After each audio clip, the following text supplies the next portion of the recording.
एक पत्रकार आया परसों उजाला, हमसे सवाल किया कि कुछ कुछ कलाकारों से आप नहीं गाते हैं। हम कहा यार मेरी मर्जी, क्यों पूछते हो।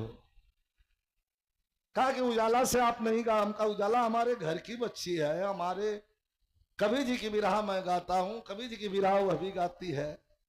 अगर तुम्हारी इच्छा ही है तो चलो गाऊंगा, और गाऊंगा कह दिया तो कम से कम 10 प्रोग्राम की लाइन लगातार लगी हुई है। किससे? उजाला से। मैं हंसते हुए सारा कार्यक्रम लिखना शुरू। कहा जब तुम्हारी यही इच्छा है, समाज की इच्छा है, तो हमें गाने में कोई गुरेज नहीं है। मैं तो ये कहता था कि हमारे खानदान की बच्ची है, कवि जी की बिरहा गाती है, मैं भी कवि जी की बिरहा। कुछ लोग कही होला कि अरे वही खड़वा का तो वो है। आपकी मंजूरी में हमारी मंजूरी है, और इंटरटेनमेंट होना चाहिए। बिरहा अब जोड़ तोड़ कर रहना गई, कहीं कहीं हाओ तामान जितना याद कर ले ये खोपड़ी में भरल हो, उतना का कल्पना भी नहीं कर सकल जला।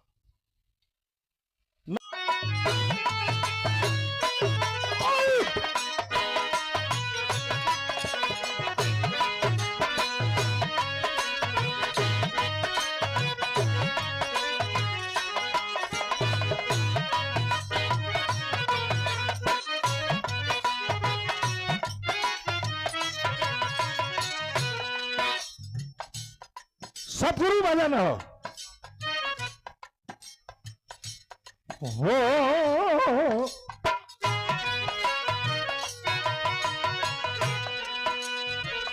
अरे बेईदा बेईदा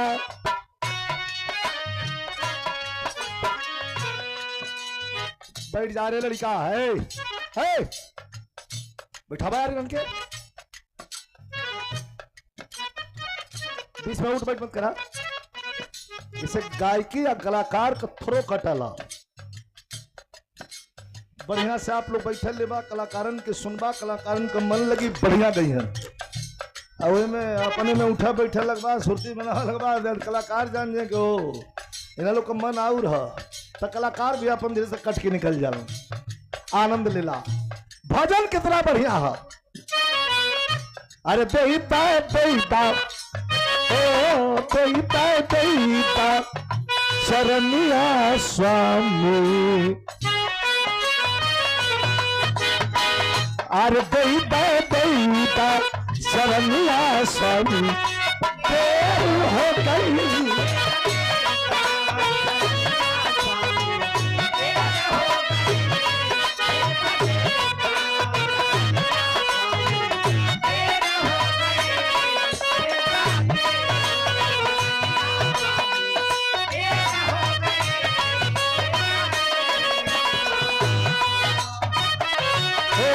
बेईता बेईता शरणिया स्वामी, देर हो गई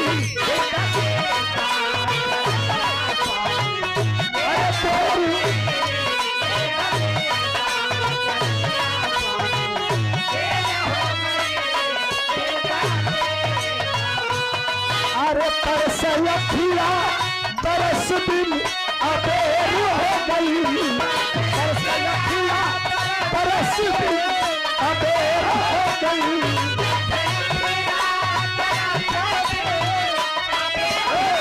अरे तरसे अखिया अरे बरस दिन अबेर हो गई, बेईता बेईता शरणिया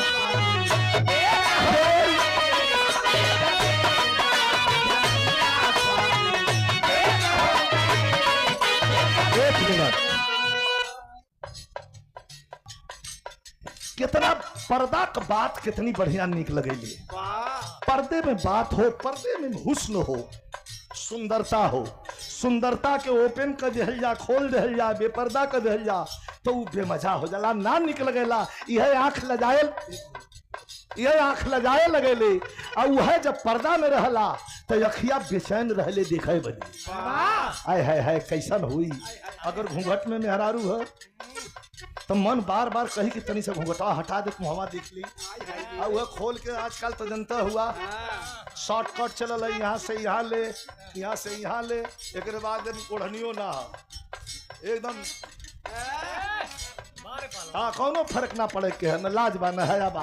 पश्चिमी सभ्यता तेजी से चलल हो, लेकिन खूबसूरती हमहन के गांव देहात कई तर्ज देखा कोनो नया।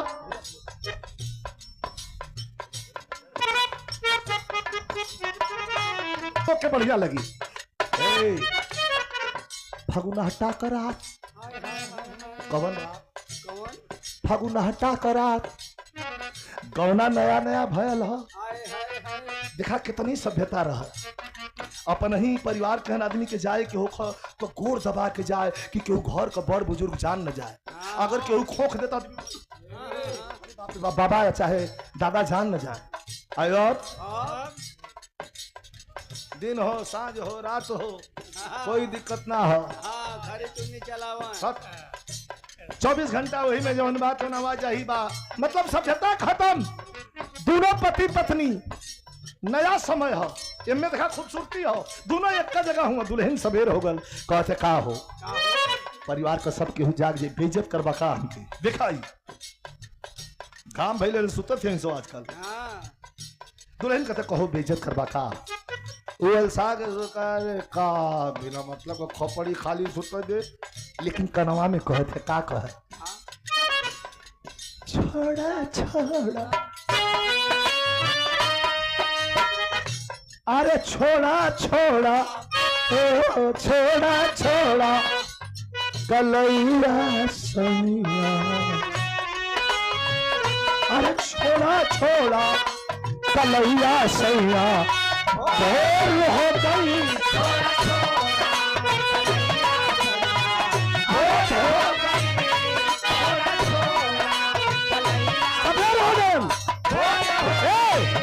अरे पनी पाकिना अलनवा अजोब हो गई पाकिना अलनवा।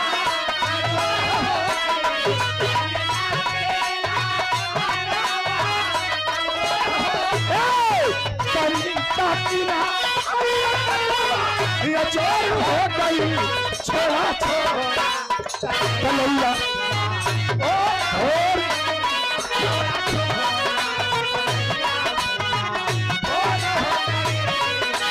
ऐसे ना कहा तू परेशान कर लिखा तो दिली रे बारह लिखे वाला धीरे से कनवा मेरे दिल में दिया सुना कह सुना सासू चाहिए है जल्दी हमके छोड़ा सुतलो हो धैला हूँ कह कि सासू जई है मंदिर सासू जई है मंदिर ननद जई है फूलवारी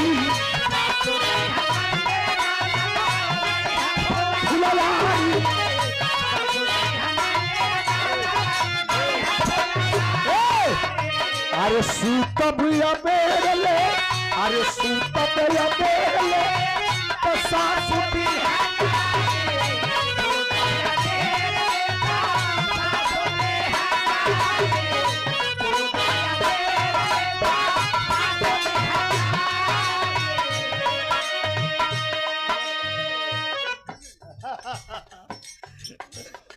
तो मन तो करो था कि 2-4-5 लाख दे दें। अरे 50 लाख से ढेर है। एक बार ताली बजा के स्वागत हो।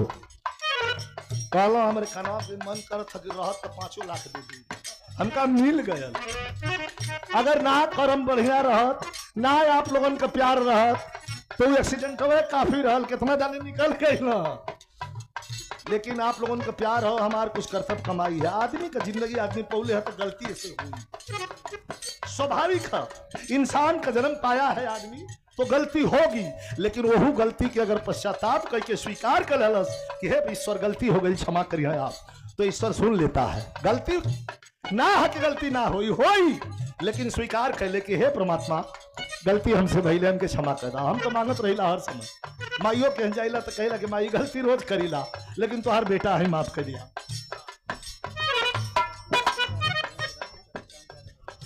और बड़ुआ गोदाम से हमार भाई छोट भाई शशिकांत यादव जी पुरस्कार प्रदान 250 रुपया क्यों दिला। मुकेश भैया ताली वाली ठोक के दिला। अब छोड़ा के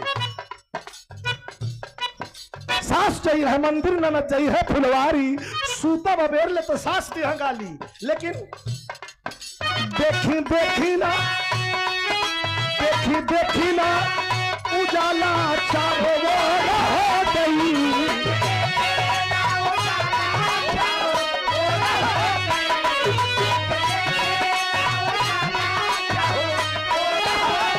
अरे देता देता, अरे हाँ देता चरनिया स्वामी हो गई।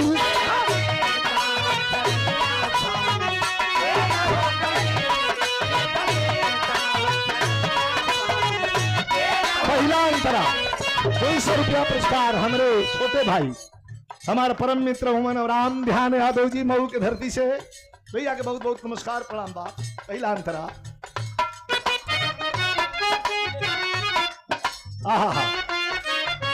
मंदिर में ना जाए के जरूरत है। नाम रटत प्रभु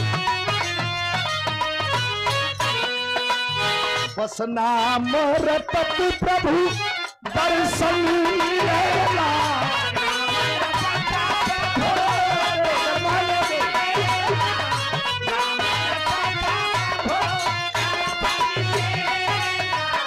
भाव के सागरवा निर्गुण के बात है वीरेंद्र भैया। हमारे डॉक्टर साहब भी सुनत है एक लाइन खाली निर्गुण है। नाम रटत सदगुरु दर्शन मिलेला। अरे भाव के सगरवा से जीवा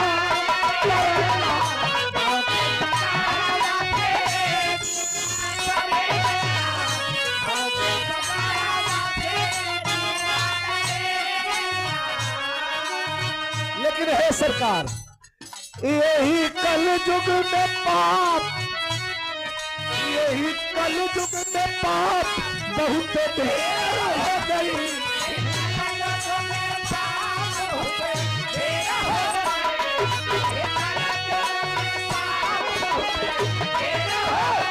अरे यही कल युग में पाप बहुत ढेर हो गई। देता देता शरणिया स्वामी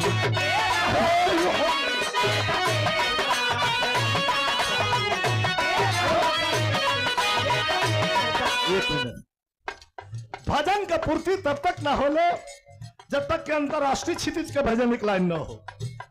अब तक चलत है मानस हंस के भजन की तरफ एक लाइन और ये ऐसा लाइन हो कि प्रधान से लेके महाप्रधान राष्ट्रपति तक बीच में जितने प्रतिनिधिगण हैं सबको छूती हुई लाइन निकल जाएगी। ये हमारे कवि जी की लाइन है। हालांकि गायत्री ठाकुर का गावल गीत है लेकिन ये लाइन कवि जी का हो। कैसे सत्य से ही सत्ता डोले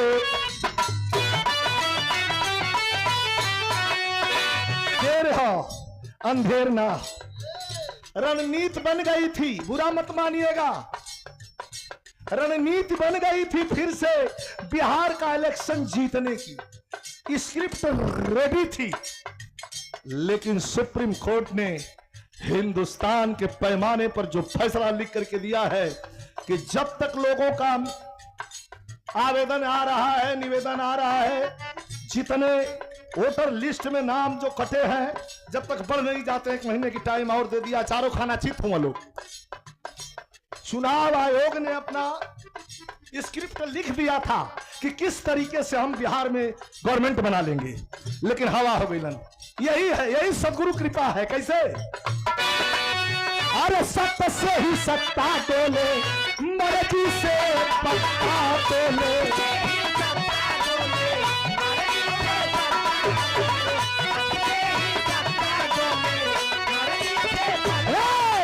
अरे सत्य से ही सत्ता डोले, मर्जी से पत्ता डोले। जानला जहान सदगुरु, जानला जहान सदगुरु, जगत का दाता है।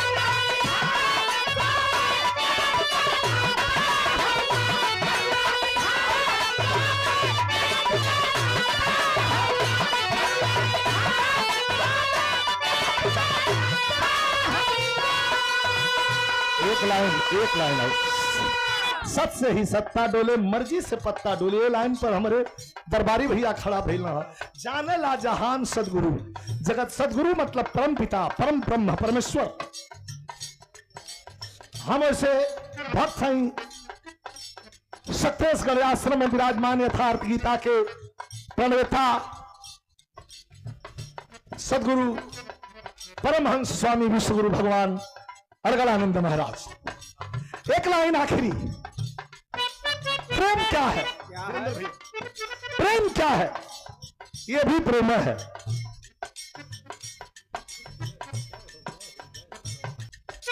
एक फोन आया, डॉक्टर साहब का नाम लिया गया, वीरेंद्र भैया। एक फोन आया, डॉक्टर साहब का नाम लिया गया। अरे अरे अरे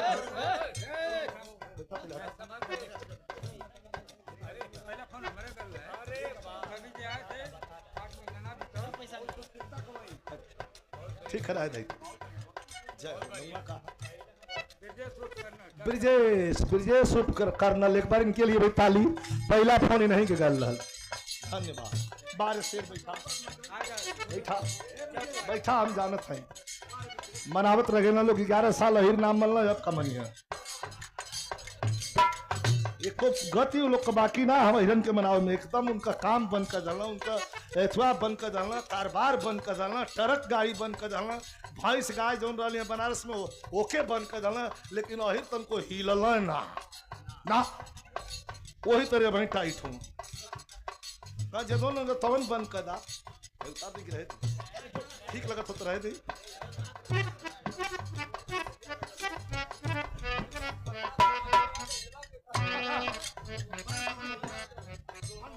सोहन यादव भैया के द्वारा ये 200 रुपया और कर्नल का पुरस्कार हो ब्रिजेश यादव कर्नल 500 रुपया, इधर 500 रुपया दरबारी भैया का बहुत बहुत प्रणाम। आखिरी लाइन बदल के आनंद ले ले। प्रेम का यह प्रेम है। दुर्योधन का मेवा मिष्ठान 56 प्रकार का व्यंजन बना के दुर्योधन तैयार रहल कि सतगुरु हमारे क्या है यहाँ ठाट से बैठाई भोजन कराई। लेकिन सतगुरु मतलब यादवेंद्र भगवान कृष्ण चलल हूं। लेकिन एक गरीब आदमी का प्रेम बार बार अपने कुटिया को घिंचत हो। दासी पुत्र जेकर घर में फूटल दाना ना रह, एक टाइम का राशन नहीं, अरे फूटा अनाज ना रहल हो, बासी साग तो पले रहो कि केहू कुछ दे दे कि खा ले में तो बस सगवे खा के पानी पी चल जात हूं। दुर्योधन का होता है तनी ध्यान दिया, बिरहा में सबसे जरूरी और उम्दी बात चल जात हूं। दुर्योधन का घर लौकत हो लेकिन मन तो वहर जात हो, लेकिन चरण वहर ना जात हो। चरण तो दासी पुत्र महात्मा विदुर के घरे को जा। यह महात्मा विदुर सोचत हूं कि हम गरीब हैं, हमारे क्या का हो, आंख में आंसू गिरे लगल, हम का रखले है, हमारे पास कहियो आओ जाइए तो कुछ खियावे के नहीं बा, ज्यादा ना आवे तो ठीक है। आ तौले भगत विदुर घर कैला,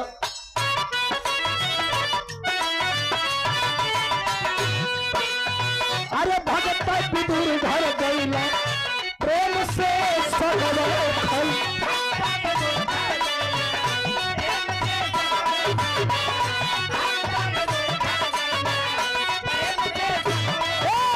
अरे भगत विदुर घर कैला, प्रेम से सगरो खैला।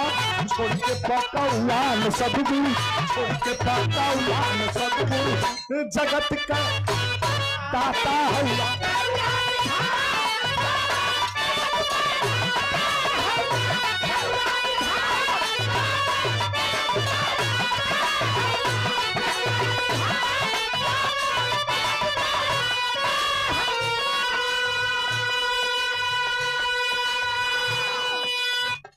केतनो जोहत रह गई ना, लेकिन महात्मा विदुर के घरे जाके प्रेम में अभिभूत साग कटोरी के थमा देना, रोत हूं चरण में बैठ गए, कहना कुछ ना हमारे पास है, तोरे पास जवन हो तो दुनिया में कोई के पास ना हो, प्रेम है तुम्हारे पास। अंतिम लाइन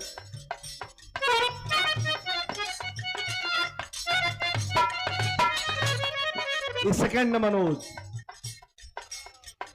ये मनोज का लड़का हो सोनू ना, सोनू बचवा के द्वारा सम्मानित कल गल हो। शुभ आशीर्वाद, धन्यवाद, दीर्घायु हो। कैसे हो? अरे स्वामी बिहारी, अरे स्वामी बिहारी गुरु गणेश राम लाल के,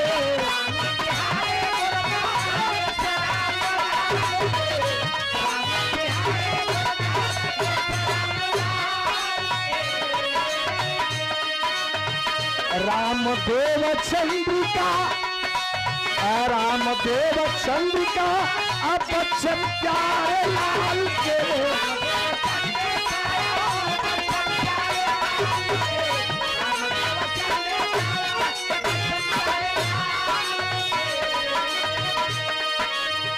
अरे तोहरे चलते, तोहरे चलते विजयिया भी शेर हो गई, चलते है विजयिया भी शेर हो गई। अरे तोहरे चलते विजयिया भी शेर हो गई, कि बेटा तेरा शरणिया स्वामी, अरे तोरी होई गई,